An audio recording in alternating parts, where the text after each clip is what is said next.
Varric's soul had catalogued 312 species in 4,000 years. He had met creatures with 17 eyes and creatures with none. He had sat across diplomatic tables from beings made mostly of gas, from beings that communicated through color changes. Their skin, from beings so ancient they had forgotten they were once young. He had visited worlds so beautiful they made his chest hurt, and worlds so gray they made him feel like he had already died and was just waiting for someone to tell him. In 4,000 years, he had never once been surprised. He expected Earth to be no different. The file arrived on his desk 3 weeks before the delegation was scheduled to depart. He poured himself a cup of cold veth. He had been drinking it cold for 2 centuries, ever since the warming element on his kettle broke, and he had not found the disruption worth fixing. And he sat down to read. The file was thin. He had seen thicker reports written about single geological formations on uninhabited moons. Galactic conclave required every observer status applicant to complete documentation package covering 47 mandatory categories. Humanity had completed all 47 technically, but their answers were short, blunt.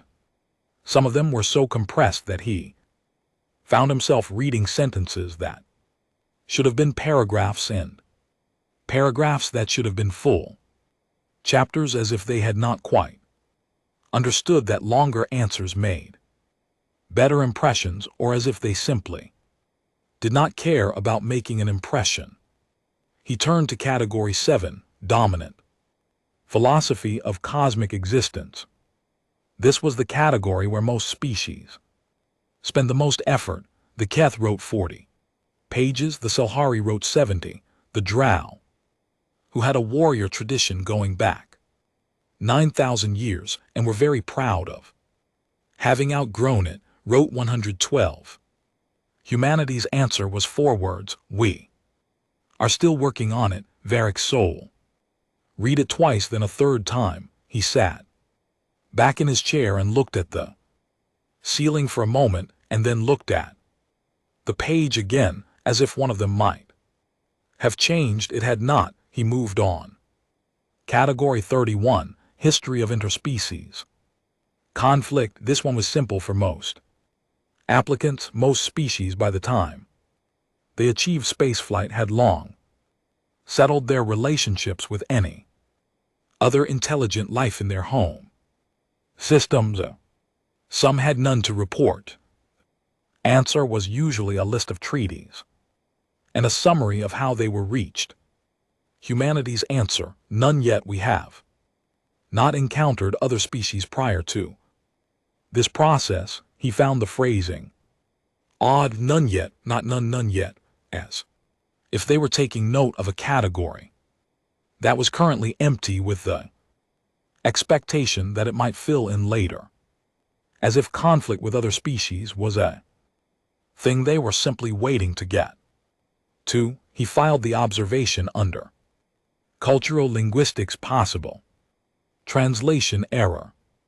Then he added a secondary tag: low priority. He read the rest of the file. On the transport to Earth, it was a 6-day journey. He finished the file in 4 hours. He spent the remaining time reviewing his notes on the 312 species he had already cataloged for no reason in particular, simply because the habit of reading old files calmed him the way some people were calmed by music. He did not go back to the human file. He should have. Earth was green in a way that felt almost aggressive. He had seen green worlds before, several, but Earth's green was saturated in a way that suggested the planet was not simply growing things but actively insisting on them. The vegetation covered the hills the way a fever covers a face, relentless, persistent, impossible to Look at for long without feeling. Slightly overwhelmed, the human city they landed in was called Geneva. It had been chosen specifically for the delegation's arrival, he was told, because of its history as a place where agreements were made. The humans had been using this city to formalize peace between themselves for several centuries. He noted that this implied they had needed to formalize peace between themselves many times. He filed that under cultural anthropology, standard observation did not tag it. Further, the diplomatic chamber was large. This was his first real surprise, though he would not call it that at the time. He would describe it in his notes as an architectural anomaly worth minor documentation. The room was far bigger than it needed to be. The ceiling was at least 3 times the height necessary for beings of human average size. The walls were pale stone. There were many windows positioned high and running all the way around the room so that light came from every angle equally. There were 4 doors, not 2, 4. One in each wall, evenly spaced. One of the human support staff saw him looking around and assumed he was confused about something. It's an old building, she said helpfully. Pre-conclave, obviously. 18th century. He nodded politely and wrote in his personal journal, not his official report. The room has clear sightlines from every seating position to every entrance. Elevated windows prevent approach from outside without being seen. 4 exits positioned to prevent any seat in the room from being more than 12 m from a door. This is not a diplomatic chamber. This is a room designed by people who have been ambushed in rooms before. He looked at what he had written. He almost crossed it out. He did not cross it out. He simply moved to the next page and wrote nothing else on the subject. Human delegation arrived exactly on time. This was notable. Most species arriving for their observer status. Admission arrived either slightly early to demonstrate eagerness or slightly late to demonstrate confidence. Arriving exactly on time was a precision that suggested they had thought carefully about what the timing would communicate. Their lead diplomat was a woman named Adara Chen. She was not young, but she was not old either in that human way, where the 2 states bled together and produced something that simply looked like endurance. She wore a dark suit. No decorations, no status markings, no indications of rank. He would later learn that this was intentional. Human diplomatic dress had evolved toward minimalism specifically because rank markings were historically used to identify high-value targets. She shook his hand. Most species did not shake hands. It was a known human custom, and the delegation had been briefed. He had practiced. He extended his hand and she took it, and the grip was firm. Noticeably firm. He was not a small being, and the grip registered. She held his gaze for approximately 3 seconds. After the handshake ended, then she smiled and welcomed him, and the moment passed smooth and professional, and the proceedings began. Later he would write in his personal journal, the handshake, the eye contact. I noted it as social aggression, a dominant signal standard for species with competitive social hierarchies. Then much later he would add, I was not wrong about what it was. I was wrong about what it meant, but that was much later. The proceedings went smoothly. These things always did. Varric's soul had run 312 of them, and they ran like water runs, finding the shape of the container and filling it. There were speeches, there were formal Recognitions. There were the traditional conclave. Recitations, which he delivered in the standard manner in which the humans listened to with expressions of polite attention that he recognized as a specific kind of face that beings made when they were listening carefully but had also made up their minds already. Humanity was admitted to the conclave as an observer species, not a member. Observer, the distinction was considerable. An observer could attend sessions, an observer could speak, an observer had no vote, no formal military alliance, no claim on conclave resources or protection. It was, in the language of the conclave's own foundational documents, a status of acknowledged presence, which was exactly as limited as it sounded. The human delegation accepted this with a graciousness that was professionally deployed and he suspected privately irrelevant to them. He had the sense that they had not applied for observer status because they wanted protection or resources. He had the sense they had applied because they wanted to know how the room worked before they decided what to do in it. He filed that instant nowhere. He did not trust it enough to write it down. After the formal session, the human hosts had arranged a reception. Food, drink, the particular kind of casual conversation that diplomatic functions required, which was not actually casual at all but was simply formality. Wearing different clothes, he moved through it in the practiced way he had moved through 312 similar events. And then he saw it. One wall of the reception hall was a display, long, horizontal, running the full length of the room. He had assumed it was decorative and had paid it no attention. But at some point in the evening he found himself standing close enough to read it, and he stopped. It was a timeline, a human history timeline, specifically arranged for the delegation's visit. The humans had put it up themselves. It stretched from the earliest evidence of organized human civilization, roughly 12,000 years ago.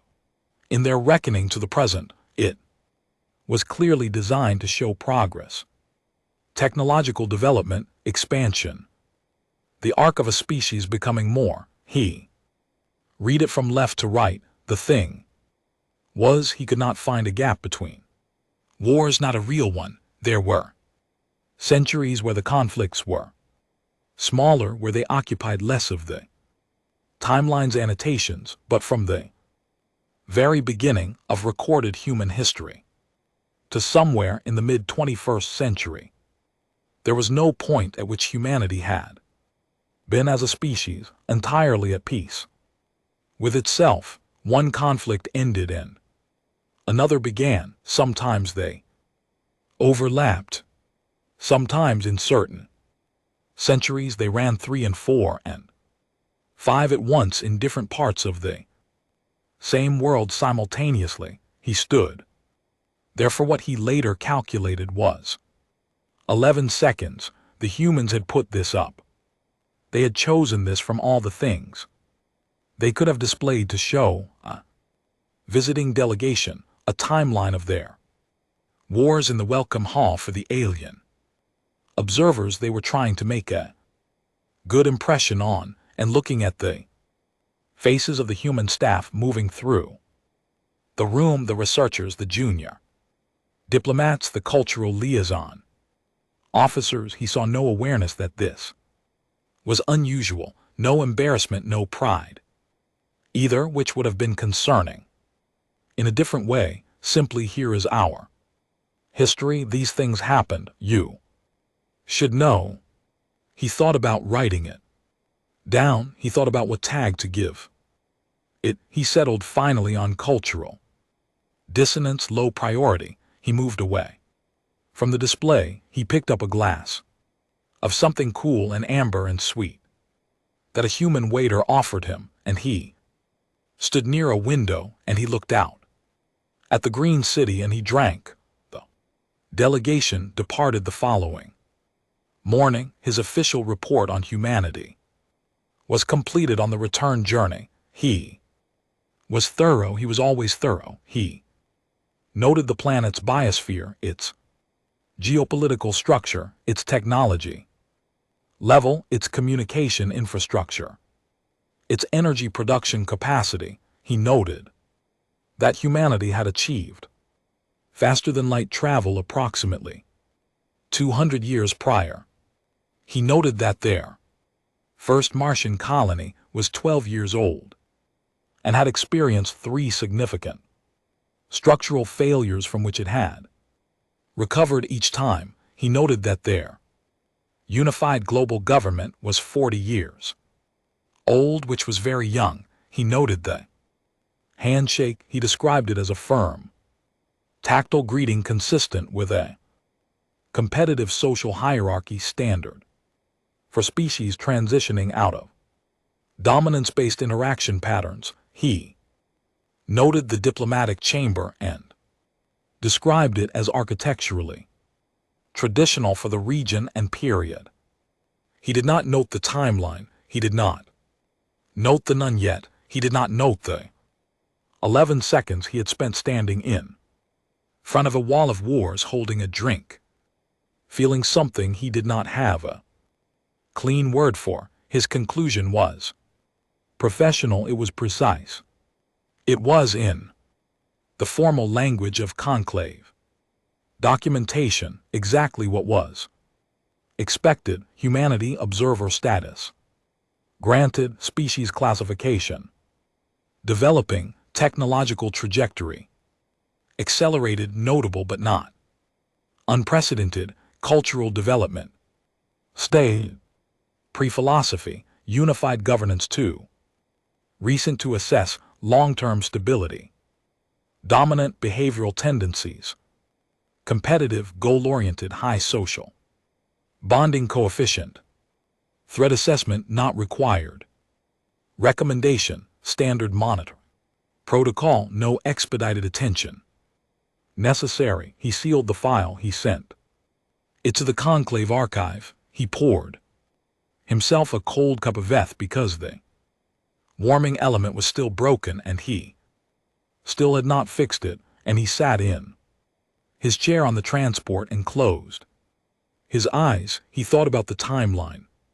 He thought about none yet. He thought about Adar Chen's hand in his, the 3 seconds of eye contact, the precise arrival time. He thought about the room with 4 doors. He opened his eyes. He picked up his file. He did not reopen it. He only held it the way you hold something when you are trying to decide whether to put it back in a drawer or whether it belongs somewhere you can reach it quickly. After a long moment, he put it back in the drawer. He finished his cold veth. He moved on to the next file, the 313th species, a quiet people from a quiet world who farmed bioluminescent coral and had never once had a war and were very proud of this, and they were easy to categorize, and he was grateful. He did not think about Earth again for a long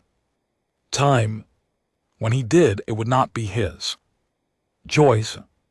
Liera had always believed that violence was a sign of something unfinished. It was not an original thought. It was the foundational principle of the Selhari conclave education system, taught in the first year of schooling, repeated every year after that, printed above the entrance to every government building on her home world. Violence is what a species does before it learns better.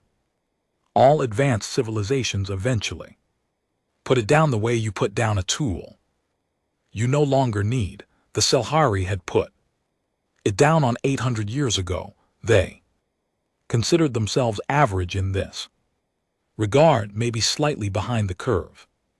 Most conclave species had shed violence. Earlier she had believed this completely. She had been assigned to the Humanity Documentation Project with the enthusiasm of a researcher who expected to confirm something she already knew. Every new species required a formal xenobiological report. Humanity had been granted observer status, and so it was time to write one. Standard procedure. She had done 3 such reports before. They usually took a few weeks. She would examine the biology, the brain, chemistry, the evolutionary history, write up her findings and move on. She packed for 3 weeks. She was there for 8 months. The first file she opened was the one on human skeletal structure. She read it in the morning in a small rented office in the university district of a city called Nairobi with hot coffee. She had developed a rapid addiction to human coffee that she was not proud of, and the sound of birds coming through the window that she could not identify, and did not stop to look up. She read the skeletal report, and when she finished it, she sat still for a long time. Then she read it again. The human skeleton was dense. She had known this from basic survey data. What she had not fully understood was why the density was not simply a byproduct of the planet's gravity, which was only moderately high. The density was specific. It was concentrated in the long bones of the legs, in the joints, in the bones of the hands and the forearms. The marrow cavities were larger than any similar species at comparable evolutionary stage. The marrow capacity was, in terms of raw blood production output, extraordinary. She looked up the reason. The reason was endurance. The large marrow cavities existed to sustain extended physical output, to keep producing red blood cells when the body had already burned through its normal reserves, to keep the muscles oxygenated past the point where other species' bodies would have forced to stop. The human skeleton was built with a reserve tank, a biological emergency supply for when the body ran out of fuel and needed to keep going anyway. She wrote in her notes, "This suggests evolutionary pressure, favoring sustained physical activity past normal exhaustion thresholds. Requires further context." Then she opened the next file, muscle fiber composition. She understood before she read this one that there were 2 types of muscle fiber: fast twitch for explosive movement, short bursts of maximum power, and slow twitch for sustained effort, long steady output.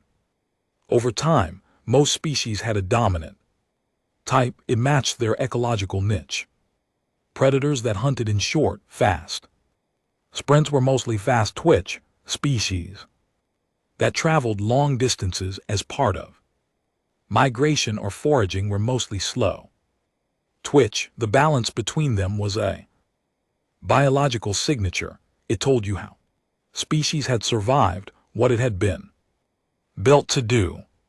Humans had both, not a slight lean toward one or the other, not a moderate balance, a genuine, developed, functional abundance of both types distributed across the body in a pattern that was, in the words of the study she was reading, statistically unprecedented among conclave survey species. She stared at this for a long time. What she was looking at was a body built to sprint and built to run long distances, and built to do both of these things in the same body in the same lifetime. A body that could explode into motion and then sustain that motion.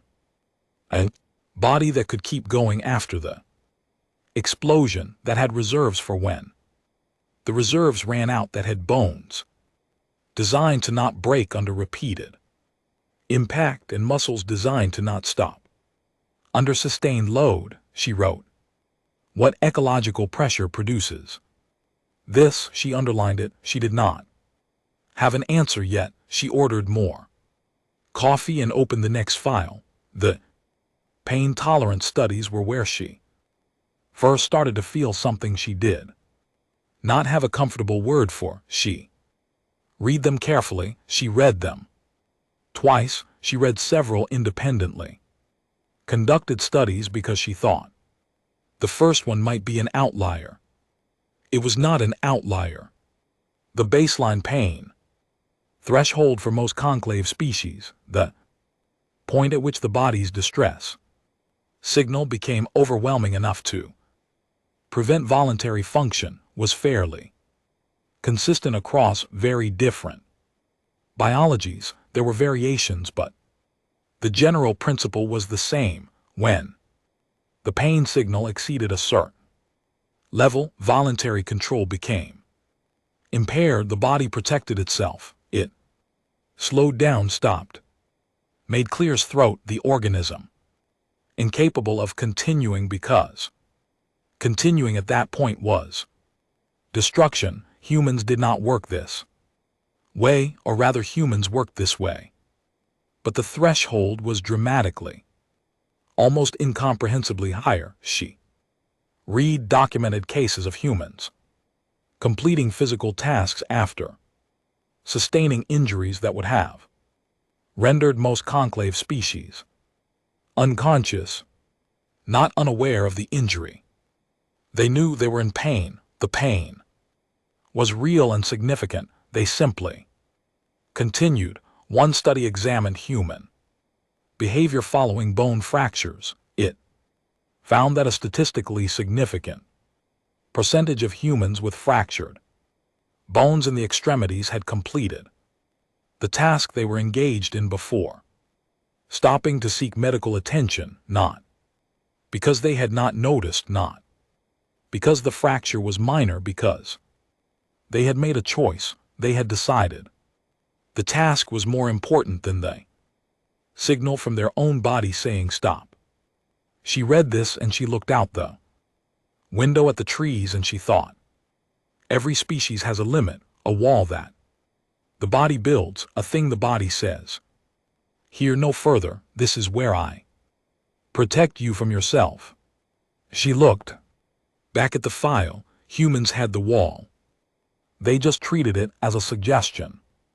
She had been there for 2 months when a colleague named Dr. Peter Havley, marine biologist, completely human, who had been assigned as her institutional liaison and had taken this role with the thoroughness of someone who genuinely enjoyed the company of aliens, asked how the research was going. She told him carefully what she had been finding. He listened, nodded occasionally, did not seem surprised. The endurance thing, he said.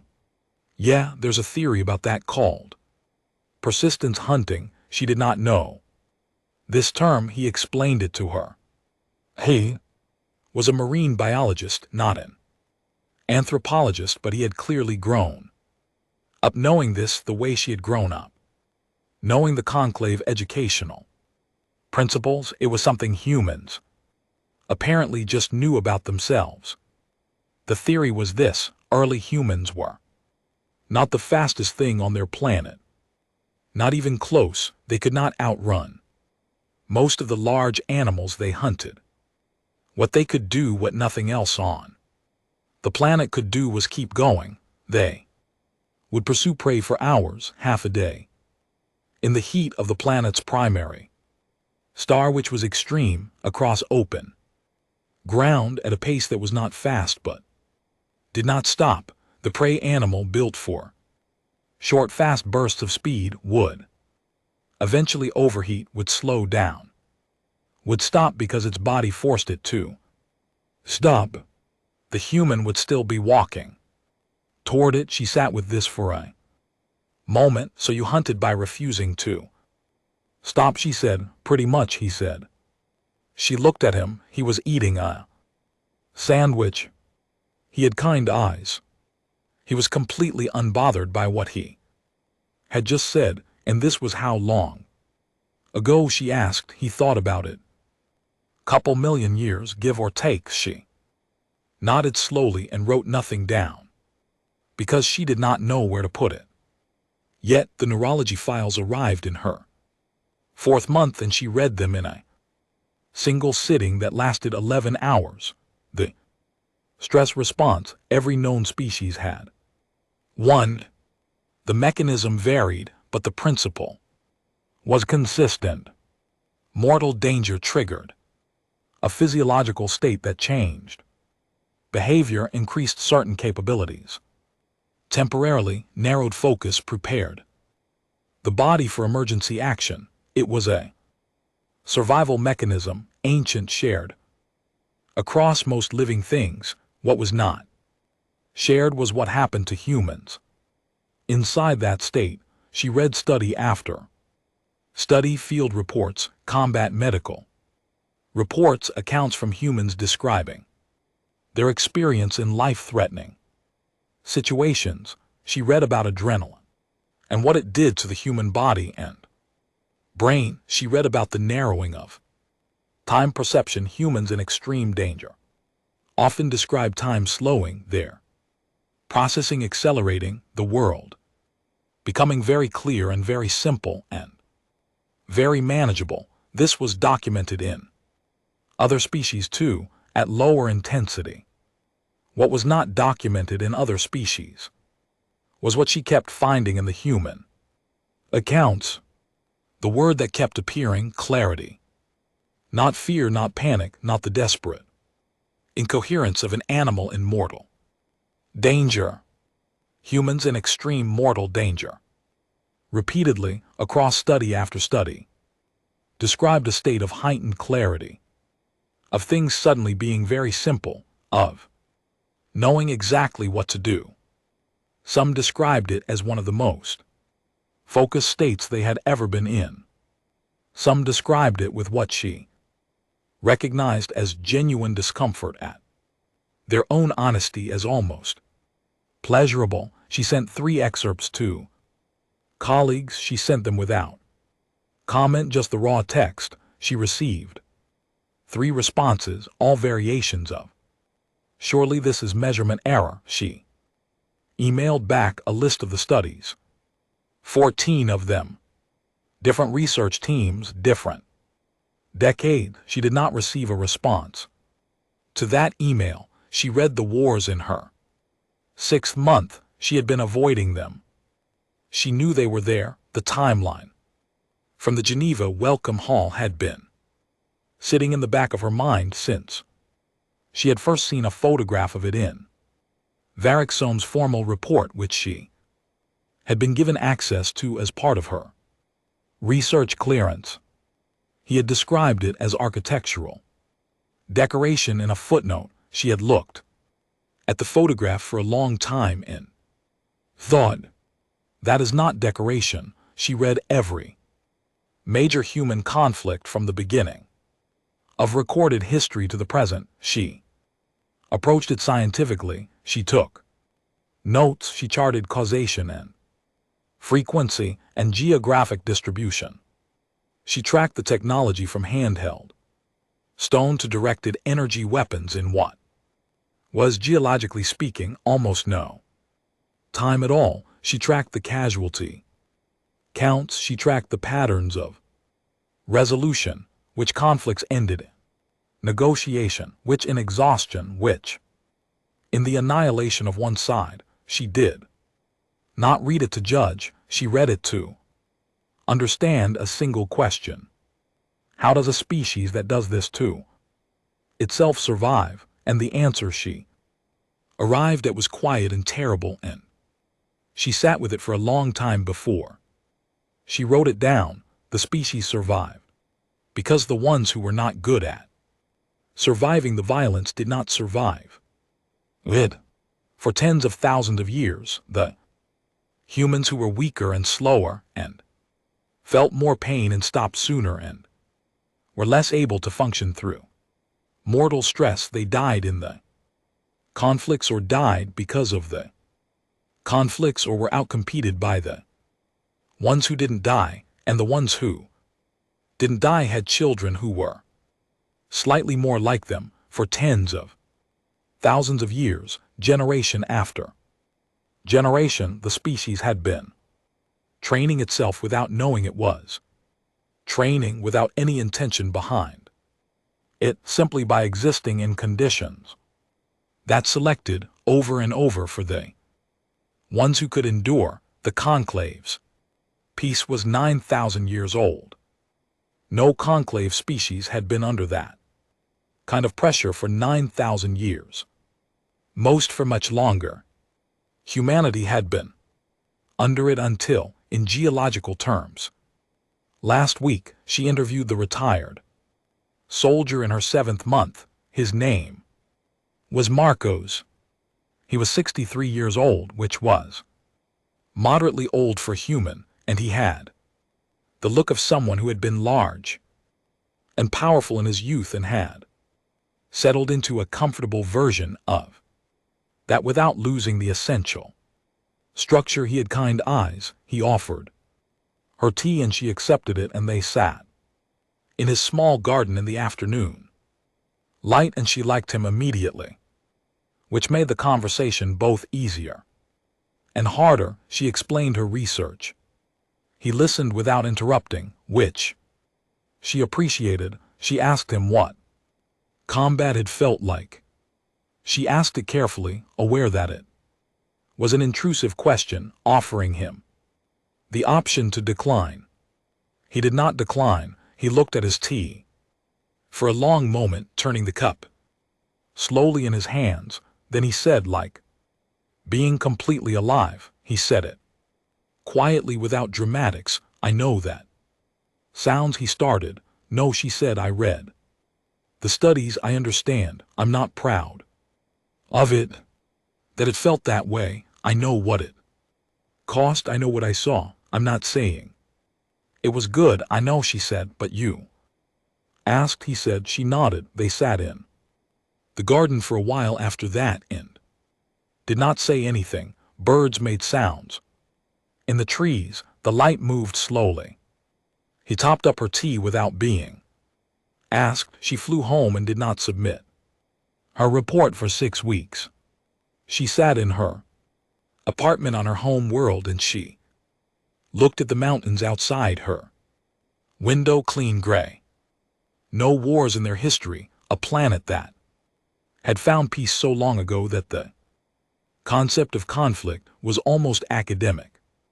And she thought about everything she had found: the bones, the muscle fibers, the pain tolerance, the stress response, the wars, the retired soldier and his careful honesty. She thought about what she believed about violence being the mark of something unfinished, about advanced species putting it down like a tool they no longer needed. She thought about that for a long time. Then she opened her report and began writing.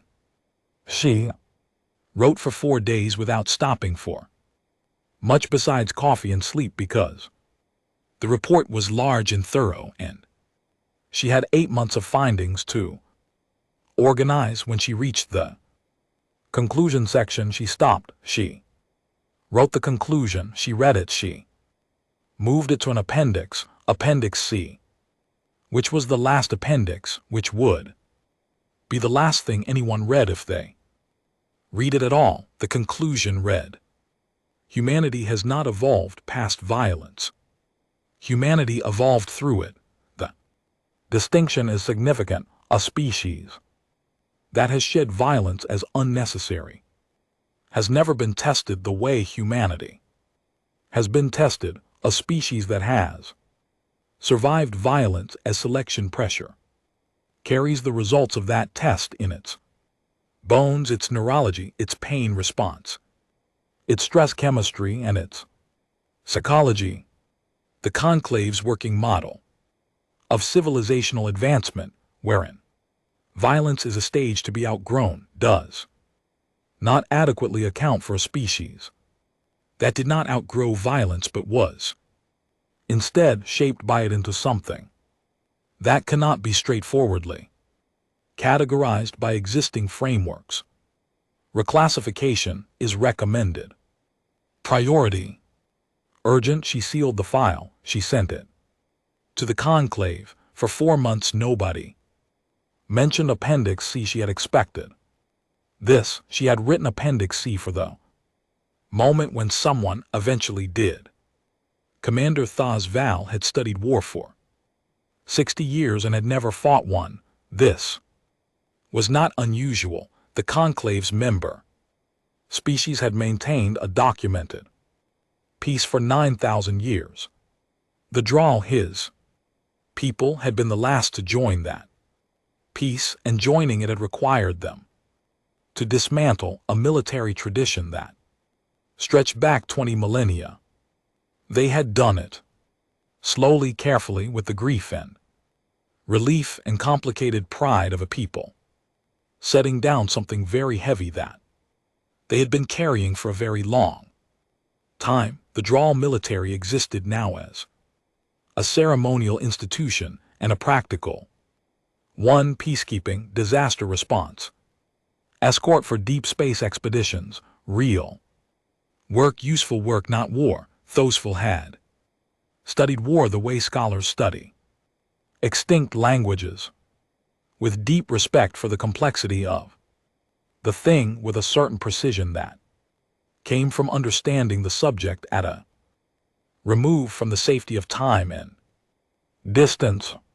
He had read everything, every campaign, every doctrine, every theorist from every era of conclave history. He understood strategy the way a surgeon understands anatomy, completely in the abstract, in the clean white space of theory where nothing bled. He thought this was sufficient. He would spend a long time later understanding that it was not. The Kreth Dominion's arrival was not announced. This was the first indication that things would not go as expected, because the conclave had a protocol for conflict initiation, a formal protocol enshrined in law and custom, and 9,000 years of settled habit.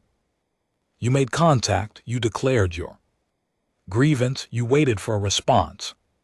The process was slow and formalized and occasionally frustrating, but it was the thing that kept wars from starting by accident, and for 9,000 years it had worked. The Kreth did not make contact. They did not declare a grievance. They did not wait. They crossed the conclave's border at 17 points simultaneously and began annexing. Word annexing was the one the initial reports used. It was a clean word, an administrative word. It made the thing sound like paperwork. What it actually meant was that 17 conclave border systems, 12 inhabited, 5 operating as scientific or trade stations, were surrounded by Kreth warships and informed that they were now Kreth territory. 3 of the stations attempted to respond to this information with the formal protest protocols. The Kreth did not answer the formal protest protocols. In 14 days, 17 systems were gone. The conclave convened in emergency session. Thosful was called to present his fleet assessment. He presented it carefully, clearly, with the measured professional calm of someone who had trained his whole life for exactly this kind of briefing. The conclave fleet was capable, not large by historical standards. Peace had allowed significant demilitarization, and nobody had objected to this because there had been nothing to object about. But capable, well-maintained, equipped with the latest conclave weapons technology, crewed by professionals who had spent their careers in peacekeeping and who were, in Thosful's honest assessment, very good at the kind of work they had actually done, and completely untested in the kind of work that was now being asked of them. He presented this assessment. He did not emphasize the Last part as much as he perhaps should have. The human request arrived on the second day of the emergency session. A message from Ambassador Adara Chen, transmitted through the standard Observer Species channel, the channel that was technically for administrative communications only for species that had no formal seat in conclave proceedings. She sent it to 7 recipients simultaneously, all 6 members of the Security Coordinating Council in Thosville. Directly, the message was 11 words long. We would like to help, please advise on how to coordinate. The Security Council debated the request for 4 hours. The arguments against were practical. Humanity had observer status only, no formal military alliance, no treaty obligation, no standing authorization to commit forces. The arguments for were also practical. Humanity had 40 warships currently within reachable distance of the crisis zone, and the conclave fleet was stretched across an incursion front that covered more territory than anyone had anticipated. In the end, though, authorization was granted, not because the Council thought it would matter much. 40 ships was a gesture, a symbolic contribution, something they could point to later in the diplomatic proceedings as evidence of humanity's good faith participation. There was even a quiet satisfaction in some corners of the chamber at the idea of the new observer species being involved. It would give humanity a sense of investment in the conclave stability. Nobody thought 40 ships would change anything. Thosville sent the coordination parameters and expected to hear nothing of consequence. The first engagement was 3 days later at a system called Vethkalos on the conclave's charts, and something unpronounceable on the Kreths, a mid-sized system with 2 inhabited stations and a conclave garrison of 8 ships that had been surrounded and was broadcasting a distress signal on every available frequency. Thosville's main fleet was 6 hours out. The human squadron was 40 minutes out. He sent them the engagement data and told them to hold position until the main fleet arrived. Response came back in under a minute. It was from the human squadron commander. Her name was Commander Yale Adler. He had her file 12 years of service, multiple commendations, specialist in multi-vector fleet coordination. The file had been optimistic about her. He had read it as diplomatic courtesy. Her response was 4 words. Understood, we will wait. They waited 22 minutes, then the distress signal from the Vethkalos garrison changed. The tone shifted, the frequency shifted. He had been in enough emergency scenarios to know what that shift meant. The garrison was preparing for boarding. The Kreth were moving to take the station directly rather than waiting for any response to materialize. He was checking his calculations on fleet arrival time when another message came in from Adler. Garrison is being boarded. We are going in. Not a request, not a consultation, and information transmission. The same tone as a weather report. He opened his mouth to order them to hold. The order was already irrelevant. The human squadron had moved. He watched it on the tactical display with the particular attention of someone trying to understand something that is not behaving according to the rules. He knows the human ships were ugly. He had noted this in his initial survey of their specifications. They were thick-hulled in a way that was deeply unfashionable in modern fleet design, where elegant profile reduction was considered both tactically and Aesthetically correct, they were wide, heavy, overarmed in a pattern that looked almost paranoid. Weapon systems positioned on every face of the ship, covering angles that standard tactical doctrine would have considered irrelevant. They were loaded with redundant systems in a way that made their engineering profiles look almost cluttered, like ships designed by someone who expected every possible thing to go wrong and had made arrangements for each possibility. Individually, they moved into the Kreth formation without broadcasting challenge. This was the second thing that confused him. Formal challenge was standard. It was the basic signal of intent in any fleet engagement. You announced your presence and your purpose. You gave the opposing force the chance to adjust, and then the engagement began. From a mutually acknowledged starting point, it was how you did it.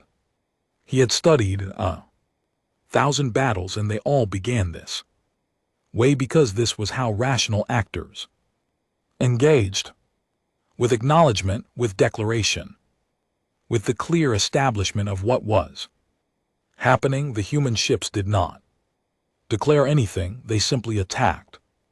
The Kreth, he realized later, were also confused by this. They were not a species with a peaceful tradition, but they had their own version of engagement protocol, and its violation registered as something disorienting. They had been in the process of methodical, organized boarding when 12 ships appeared from a vector their sensors had labeled as low probability and started hitting them from 4 directions at once. The Kreth response was fast. They were not incompetent. They turned their formation and engaged.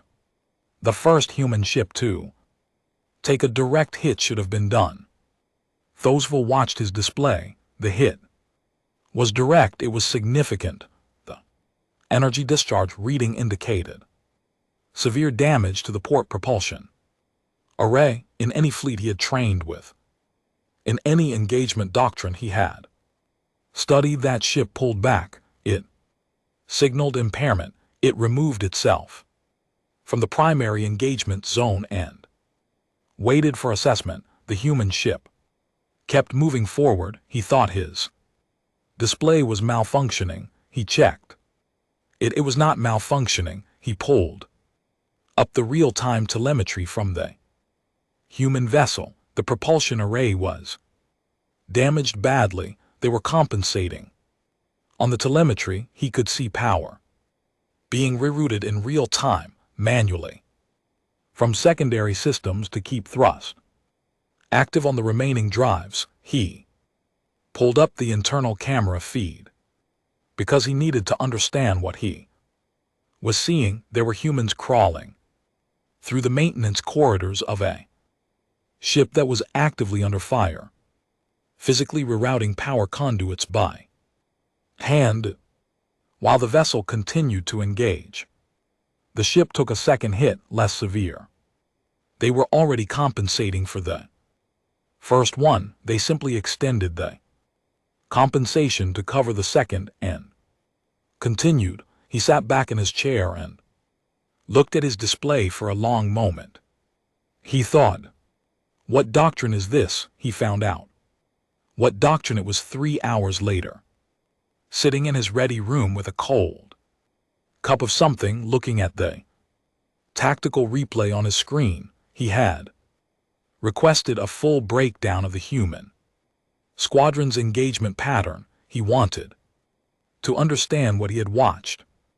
Because it had worked, the garrison was intact. The Kreth forces at Vethkalos had withdrawn and the system was secure, and he was a professional who believed in understanding things that worked. The pattern was simple once he saw it whole. The human ships had entered fast, absorbed the Kreth's initial response, and used their own damage and their own stubbornness, their refusal to retreat when hit to pull the Kreth formation inward.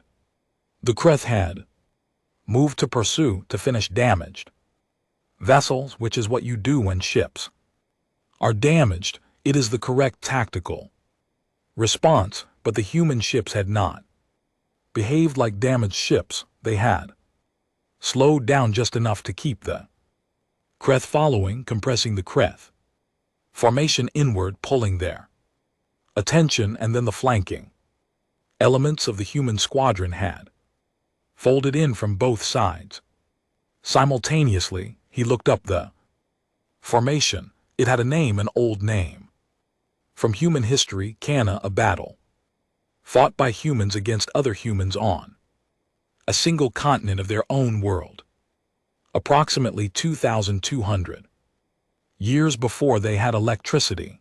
The basic principle, draw the center in, envelop the flanks, prevent retreat, had not changed in 2,000 years of human military development.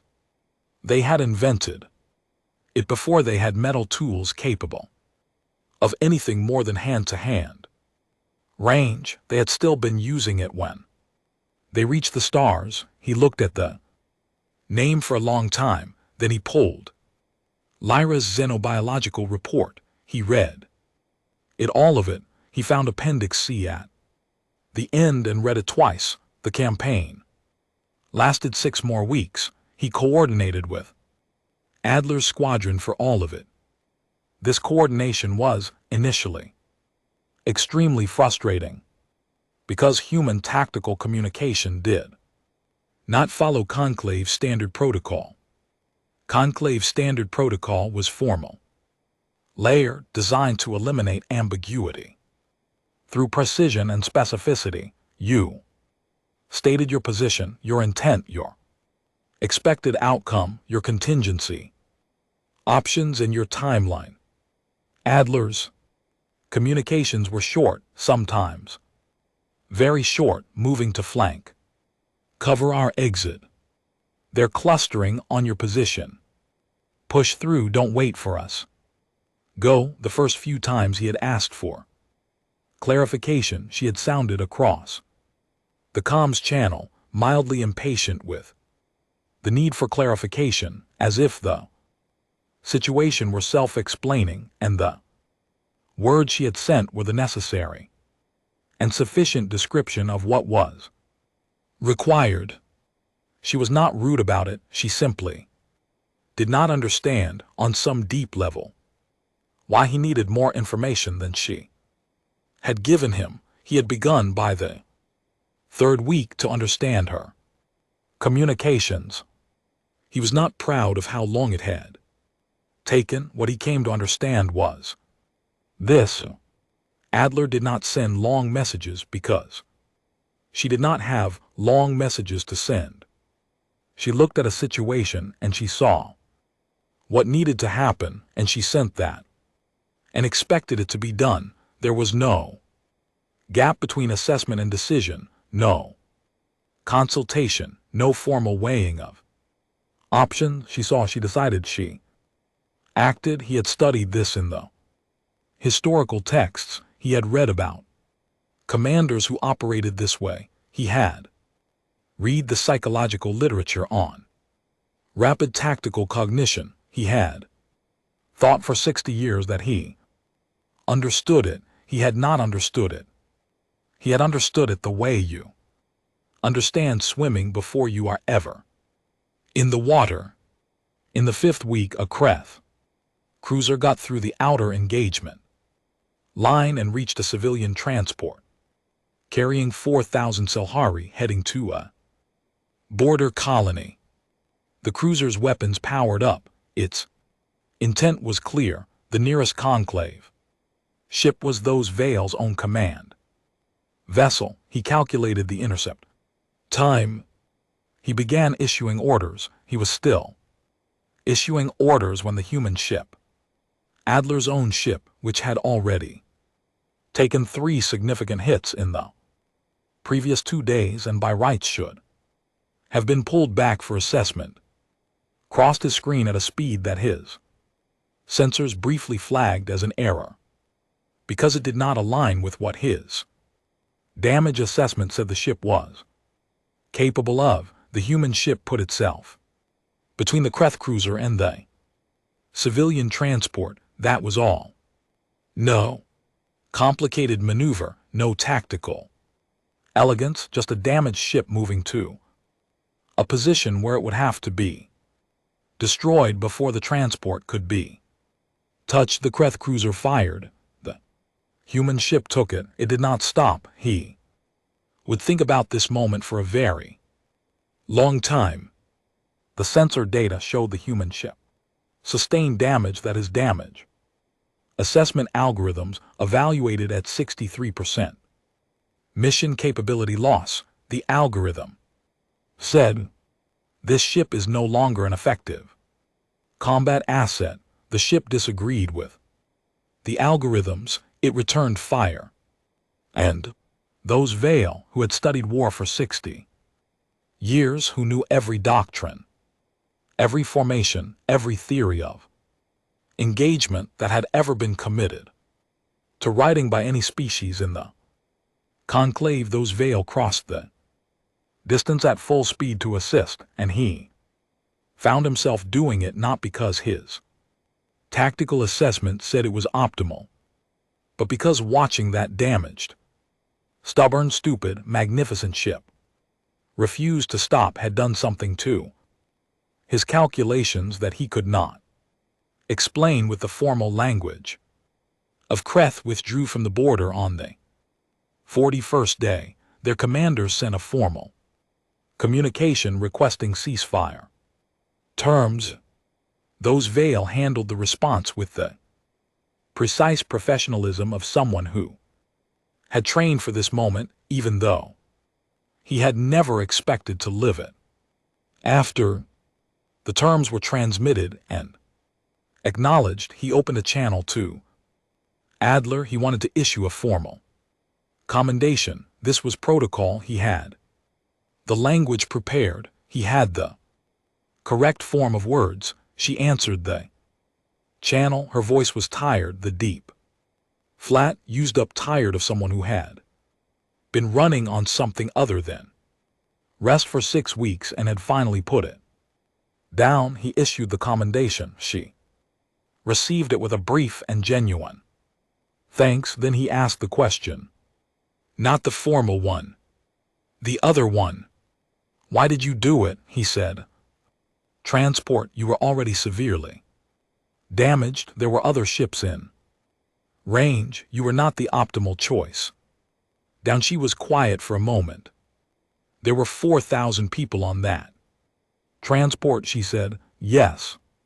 So that is all. She seemed to consider the question seriously, as if she was not sure if he was asking something simple or something complicated, and was trying to determine which before she answered.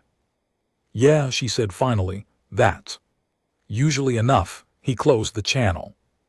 He sat in his command chair in the particular silence that comes after the noise stops, and he looked at his hands, and he thought about 60 years of studying war from a distance, about canna and cold calculations and damage assessments and algorithms that said a ship was no longer effective. He thought about a ship that had not consulted the algorithm. He pulled up a communications request. He addressed it to Varric Sohm. He had one question. Did you read Appendix C? He sent it and sat back and waited. And outside his viewport the stars were very quiet. And somewhere in the distance, floating in the debris field of 6 weeks of fighting, was a human ship held together by manual rerouting and stubbornness, and something he still did not have the right word for. He thought he was beginning to understand the word. Though he was beginning to understand, it had always been right in front of him, on a timeline in a welcome hall in Geneva, on a world so green it hurt to look at. He just had not known what he was Reading, Seni had known for 4 years. She had not told anyone, because no one had asked her, specifically, and because the information lived in a space between categories not alarming, enough to report as a security concern, not irrelevant enough to dismiss, not easily summarized without sounding like she had lost her professional objectivity, which was the specific fear of every attaché who spent too much time with their assigned species. You were supposed to study them, you were not supposed to understand them so well that you ran out of the right distance. She had lost the right distance somewhere in the second year. She had kept doing her job anyway because the job still needed doing, and because she was very good at it, and because losing the distance had, in its own way, made her better at it. She knew things about humanity that no formal report captured. She knew things that lived in the texture of the daily ordinary, in the way they talked and ate and argued and laughed and refused to leave when they should have left, and came back when she had expected them to be gone. She knew what they were. She had known for 4 years, and now she was sitting in an emergency session of the Galactic Conclave, and the chamber was very quiet, and Varric Sohm was looking at her with the expression of a being who had just read Lyra's Appendix C and was trying to understand why it had taken him this long. You were assigned to humanity 6 years ago, he said. You have been in closer sustained contact with them than any conclave representative currently serving. I would like you to share your assessment. She looked at him. Then she looked at the chamber. There were 93 representatives present, every significant conclave species, every major power, all of them watching her with the focused attention of beings who had spent the last 3 days absorbing the news from the Kreth border and trying to decide what exactly they had authorized when they gave humanity permission to participate. She took a breath. All right, she said, but I need you to understand that what I'm going to tell you is not a threat assessment. I am not here to tell you whether to be afraid of them. I am here to tell you what they actually are, because I don't think any of the formal documentation quite captures it, and I think you need to understand it before you decide anything. She paused. No one objected. She began.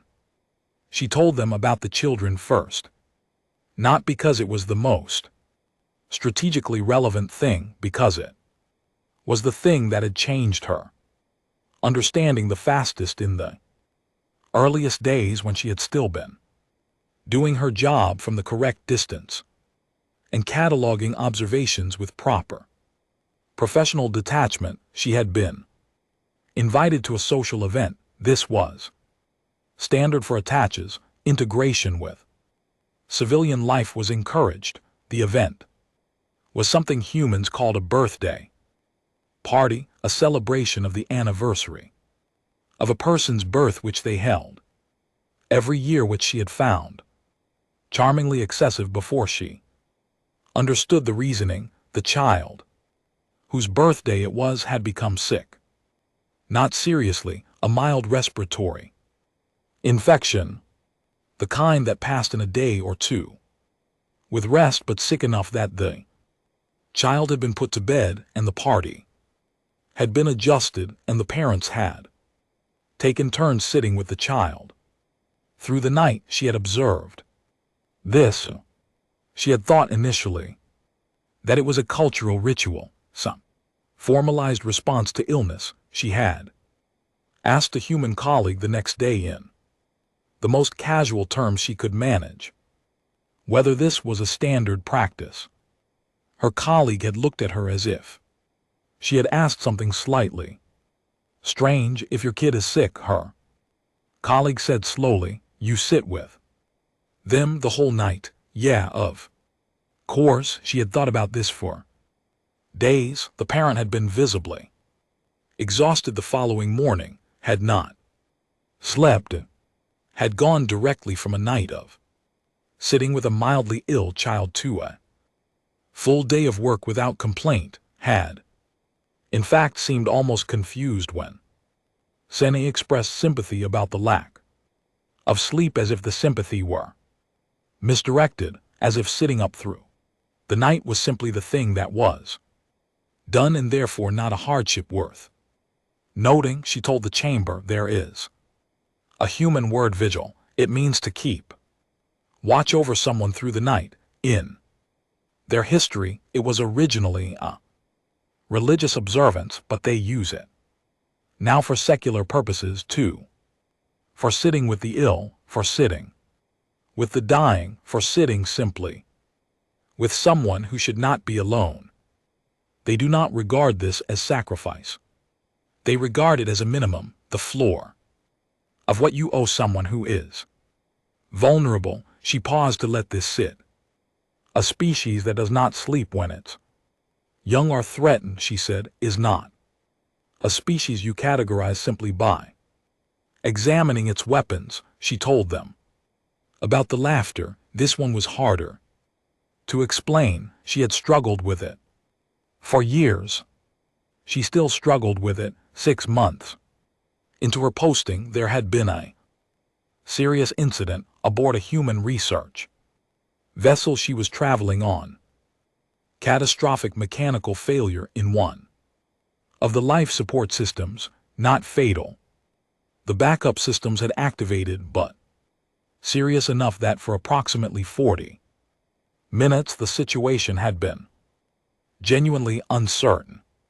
The crew had worked through those 40 minutes with the focused intensity she had come to expect from humans in crisis. She had watched from a safe position as per her briefing protocols, and she had cataloged their behavior.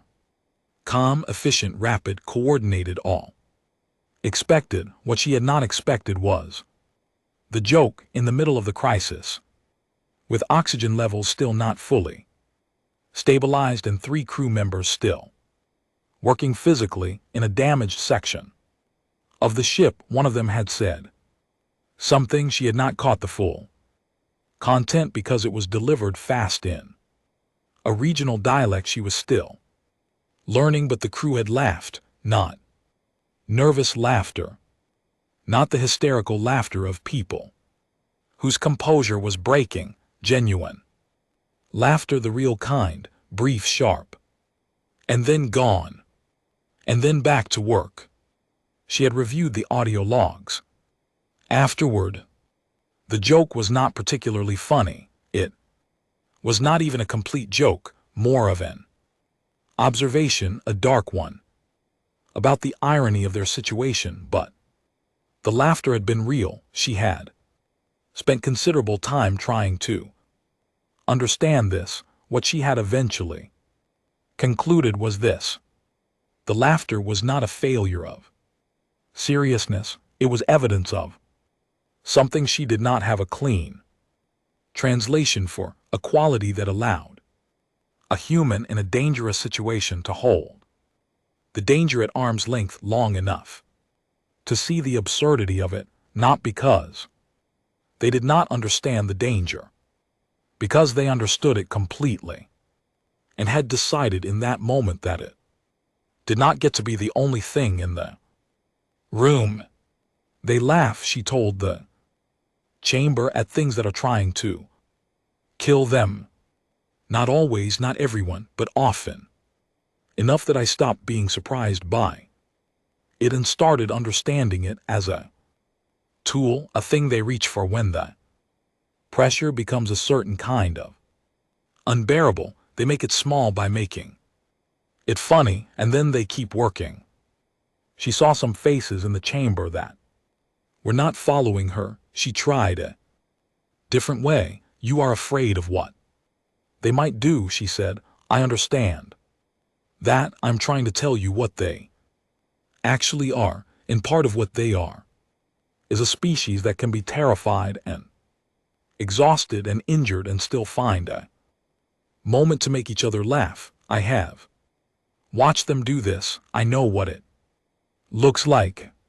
It looks like people who have decided at some very deep level that their situation does not define them, that they are always bigger than whatever is happening to them. Chamber was quiet. That is very useful. In a war, she said, it is also just true about them in general.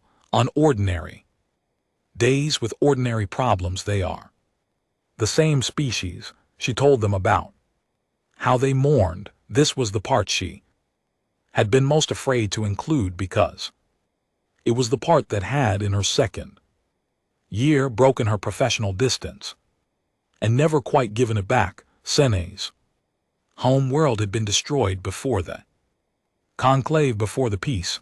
Old history, ancient by most reckonings, though not by conclave standards. The planet was gone.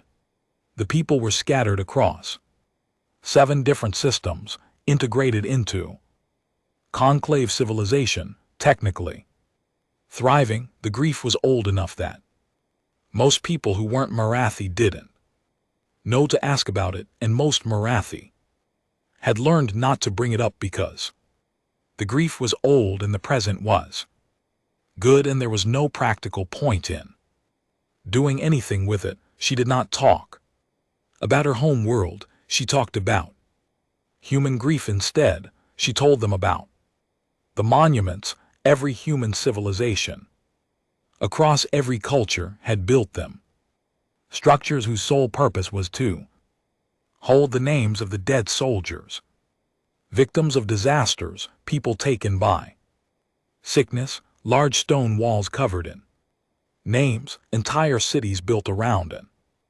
absence. She described visiting a place called a war memorial in a human capital city and watching a woman stand in front of a long black wall of names and run her fingers along the carved letters of one specific name and then press her forehead to the stone. She stood there for a long time. No one spoke to her. The other humans around her gave her the space with an ease that suggested this was understood, that this was a thing you gave someone. When they came to find a name on a wall, they say the names out loud. Sen told the chamber.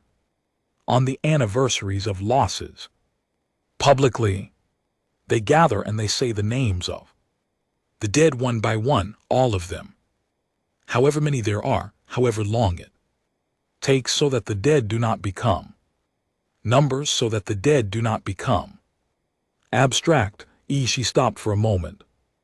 A species with a short lifespan cannot afford long grief, she said. The grief would consume too much of the life, but humans have long enough lifespans that they can grieve for years.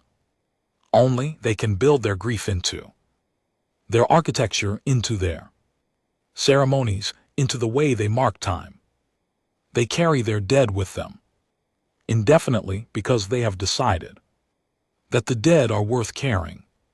She let this sit. I want you to understand what I am describing, she said.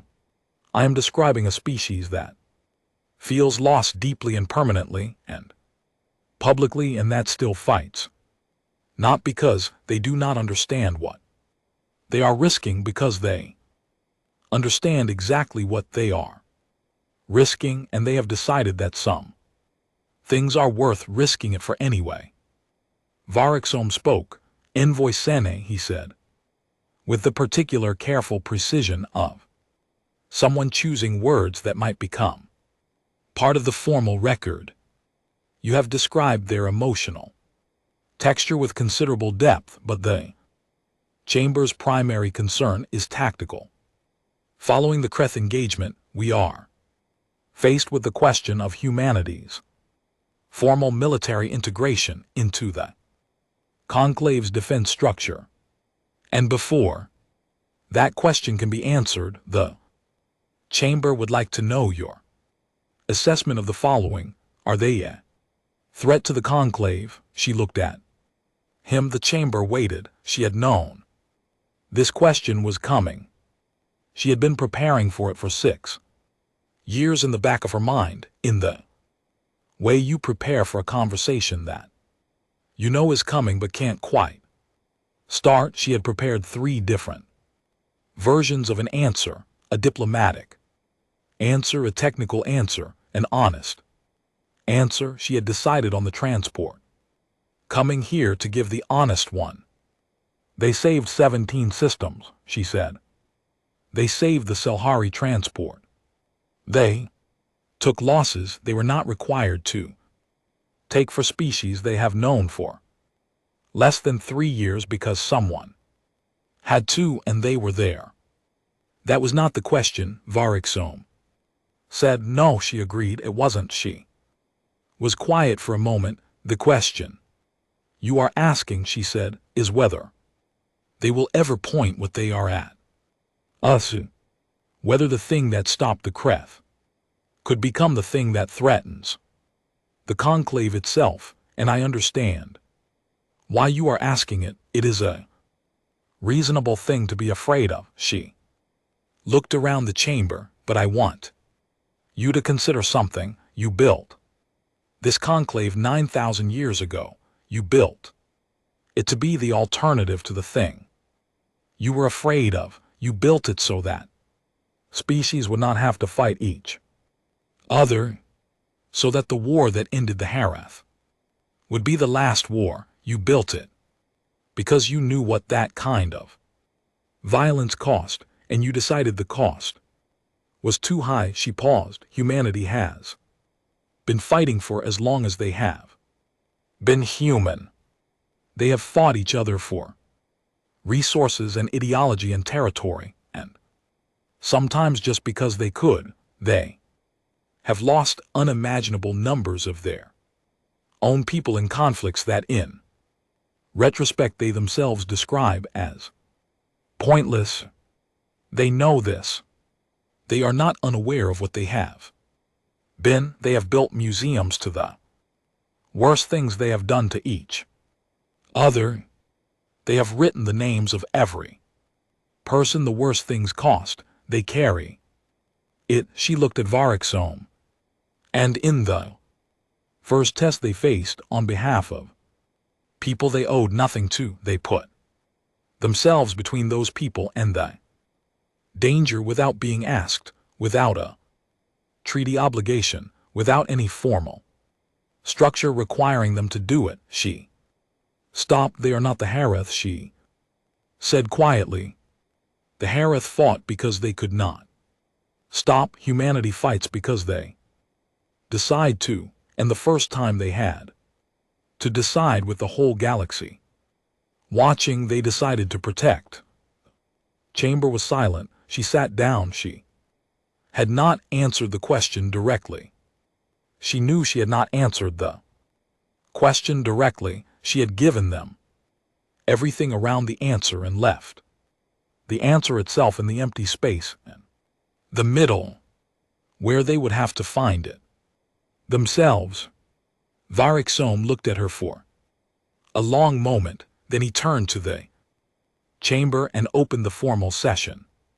She looked at her hands in her lap and thought about a woman pressing her forehead to a wall of names, about a crew laughing in a damaged corridor, about a ship that was too damaged to fight. Still fighting, she thought about a name on a wall that she had never said out loud in 4,000 years because she had been afraid that saying it would not help. She thought maybe they understand something about that too. She did not say this. She sat quietly and waited for the session to proceed, and outside the chamber's high windows, the stars were the same stars they had always been, indifferent and ancient, keeping no record of the names of the dead. She kept her own record. She always had. The vote was 619 to 228. Full membership, not observer status.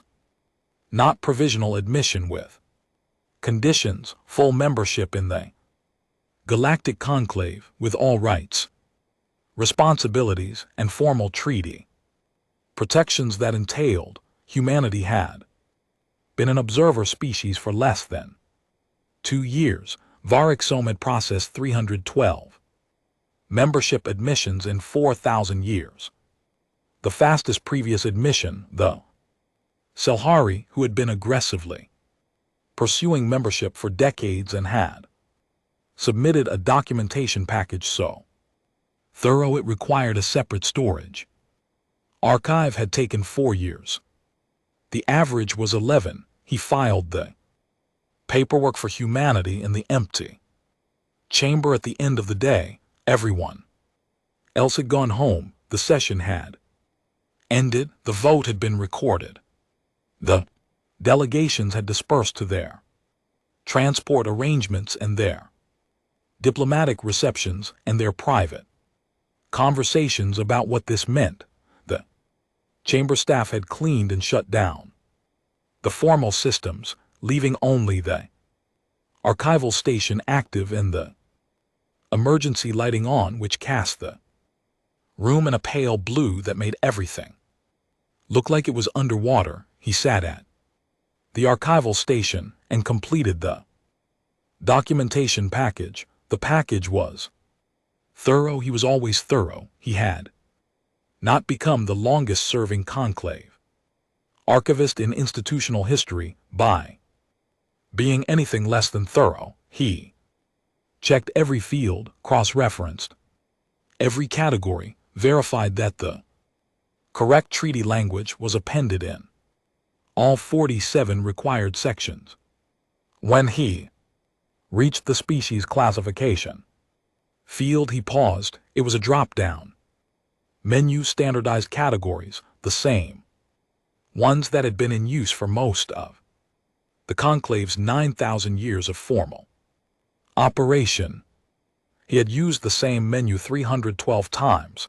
He knew it by memory. His hand moved to it. He did not click. He sat in the underwater blue light and looked at the menu and thought about the categories.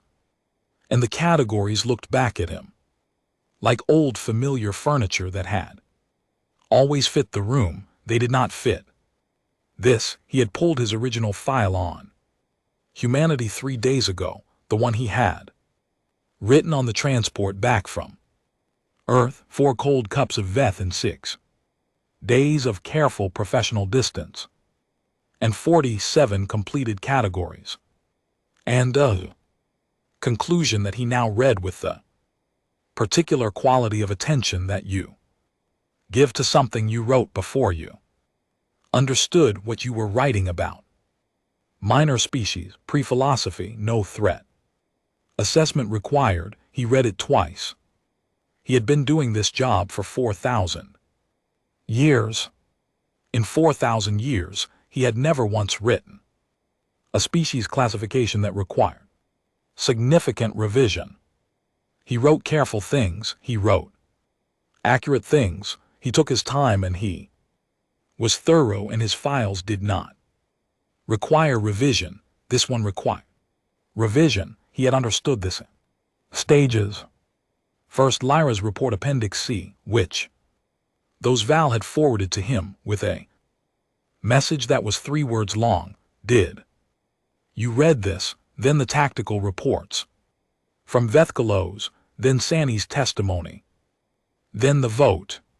At each stage he had understood more, and at each stage the understanding was not entirely comfortable, in the way that revising something you were certain about is never entirely comfortable. There is a specific kind of discomfort that comes from finding out that you were not wrong about the facts, but wrong about what the facts meant.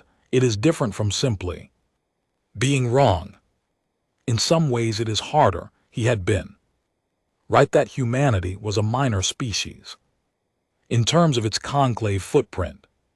Small fleet, no energy weapons, limited infrastructure. He had been right that Their philosophy of cosmic existence was underdeveloped. He had been right that they were pre-philosophy in the sense that they had not codified a formal framework for their place in the universe.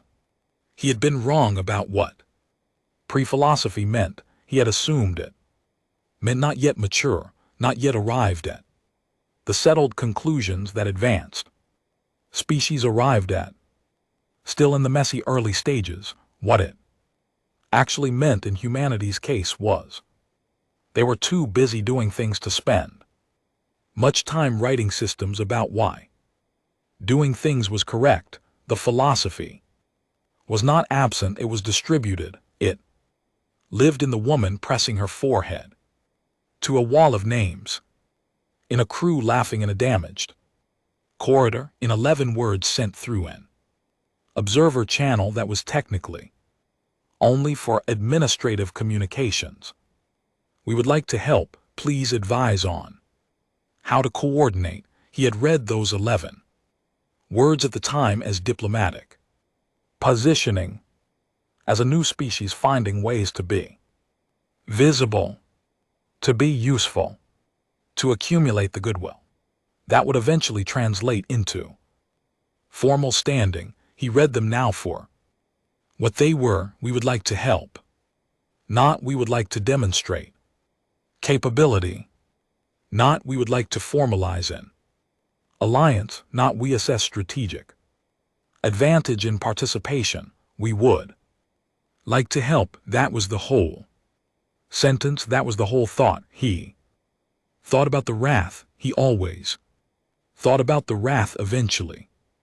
When he thought carefully about anything involving the history of the conclave, the wrath were the reason the conclave existed. The peace was built on the wound they left. 9,000 years of managed peace, purchased at the cost of a species purchased by the conclave, which had made the decision that the wrath's continued existence was incompatible with the survival of everyone else. He had been there, not present at the final action, too junior, too far, but present in the era. He had read the reports in real time as they arrived. He had filed the formal documentation. He had written in the cold, clear language of the archive what had been done and why, and what it had cost. He kept a private file on the wrath that he had never submitted to any formal system. It contained only one entry, written 4,000 years ago in his personal journal, never revised, never expanded. We did what we did because there was no other way. I believe this. I will always believe this. I am not sure believing it is the same thing as it having been right. He had left that entry alone for 4,000 because he did not know what to do with it, and doing nothing with it felt like the most honest option. He thought about it now because of Sanny's testimony. The part about the wrath being a species that fought because it could not stop. The wrath fought because they could not stop. Humanity fights because they decide to. He had been sitting with this sentence for 3 days. He sat with it now in the underwater blue light. The distinction was not small. A species that cannot stop is a species operating from biological compulsion, from something so deep in the structure of what it is that choice does not enter into it. The wrath had not chosen violence any more than a river chooses to flow downhill. It was simply what they did because it was all they had been built to do. Humanity had been built for war. He accepted this now, sitting in the quiet chamber with Lyra's appendix in his memory, built for war. The way the wrath had been, shaped by the same grinding selection pressure, honed over the same impossible time scale into something that could absorb and endure and continue past the point where other things stopped. But they had Also been built for the woman and the wall of names for the crew that laughed. In the burning corridor for 11 words. Sent through the wrong channel because they did not know how to watch something happening and not try to help. The wrath had been one thing. A blade. A blade was very good at cutting and could not do anything else, and eventually it cuts everything within reach, and then there is nothing left. Humanity was he turned the word over. He had been turning it over for days. Humanity was something that had all the properties of a blade and had decided largely not to be won, not through weakness, not through inability, through decision, through the quiet daily choice of beings who knew what they were capable of and had decided that capability did not equal obligation. He thought the most dangerous thing in the known galaxy is a predator that chose to become something else because it still has the teeth. He opened the drop-down menu again. He looked at the categories. He closed the drop-down menu.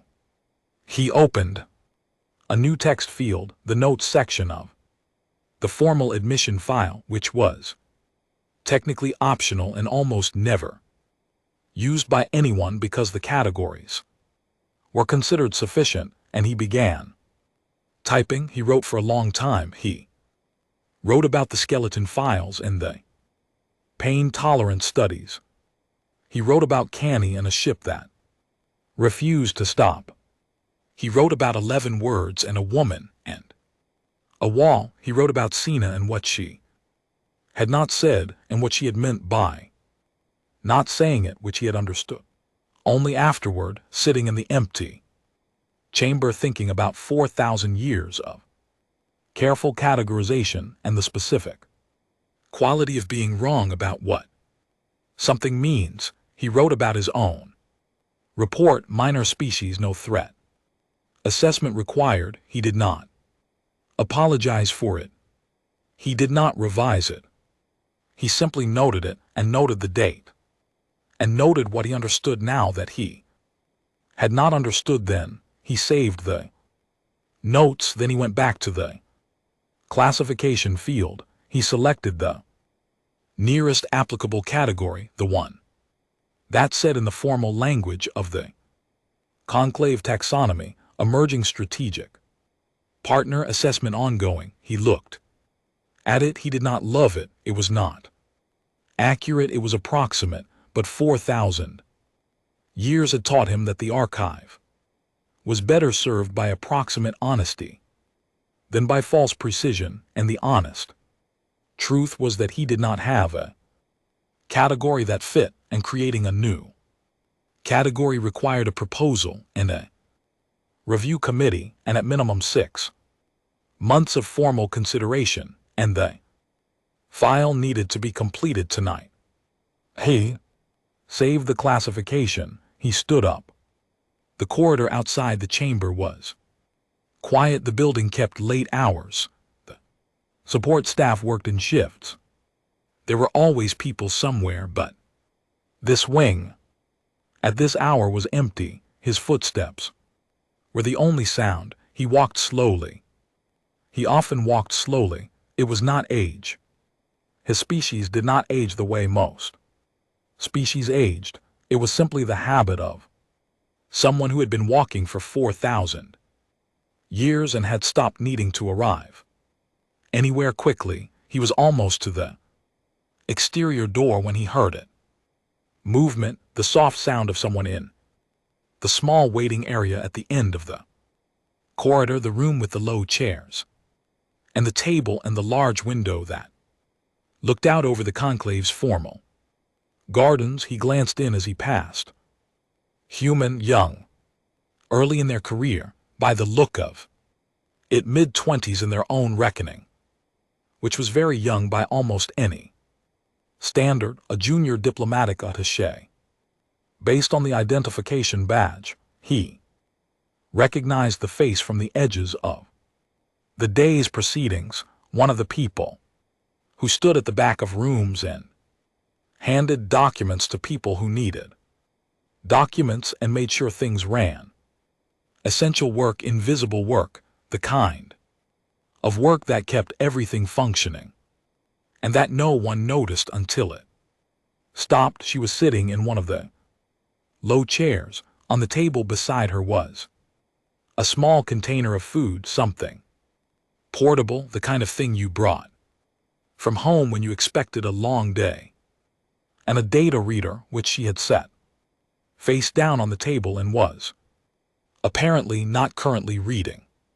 She was looking out the window at the dark gardens. The lights in the gardens were amber. It made everything outside look warm. She must have heard his footstep pause because she looked up. She did not seem startled. She seemed the way people seem when they are tired, but not unhappily so, used up in a productive way, the way you feel after finishing something that mattered. She saw him. She smiled. It was a completely simple smile, unguarded, the kind of smile that happens automatically without calculation, because a face does it when it sees another face and there is no particular reason not to. Long day. She said, yes. He said, you're the archivist. She said, you filed the admission papers just now, he said. She nodded slowly. She looked back out at the amber gardens for a moment. Weird, isn't it? She said, being official. He was not sure what to say to this. He considered several responses, and none of them felt right. For us too, she said, as if he had asked. Some of us keep waiting for it to feel real, like we're still not sure we belong here. You fought for 17 systems that weren't yours, he said.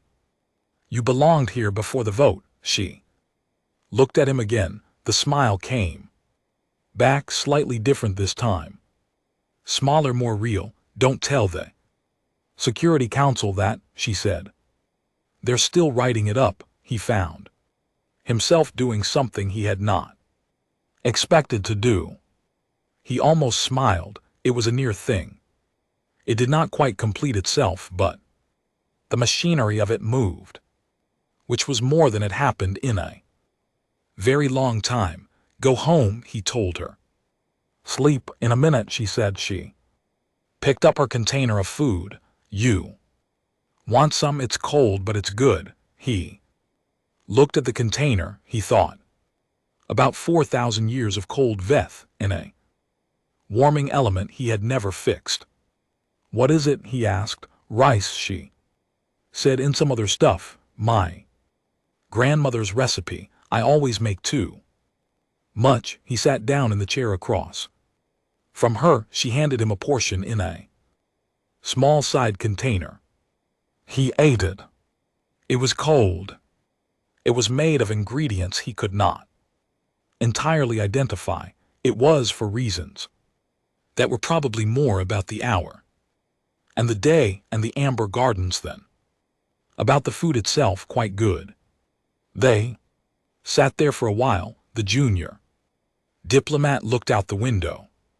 He looked at his hands. Outside, the conclave's gardens were very still. Can I ask you something? She said. Yes. Do you think this is going to work? Us being here, being part of this. He thought about the classification field, the drop-down menu, the new text field, and everything he had written in it. He thought about Naniata and 4 doors and a timeline of wars in a welcome hall and 11 words in the wrong channel. He thought about a ship that refused to stop. I don't know, he said. And then, because he was thorough, because he was always thorough, because 4,000 years had taught him that the honest thing was usually the more accurate thing. But I think the answer to that question depends more on you than on us. She nodded. She seemed to accept this without needing it explained. They finished the rice. He said good night. she said good night. He walked out into the cool dark of the conclave's main courtyard and stood for a moment looking up at the sky above the city, the stars half hidden by the light of the buildings. He thought, I have catalogued 313 species. He thought, I do not have a category for this one. He walked to his transport. In his pocket, his personal journal, the private one, the one that had held the Karath entry for 4,000 years without revision, was open to a new page. He had written 2 words before the vote. He looked at them now in the transports. Overhead light as the city moved past. Outside, humanity. Reclassified. Below those 2 words, the page was still empty.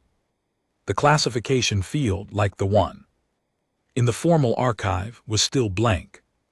He held the journal in his lap. He watched the city go past. He thought, it does not need a word tonight. Some things do not need a word the moment you understand them.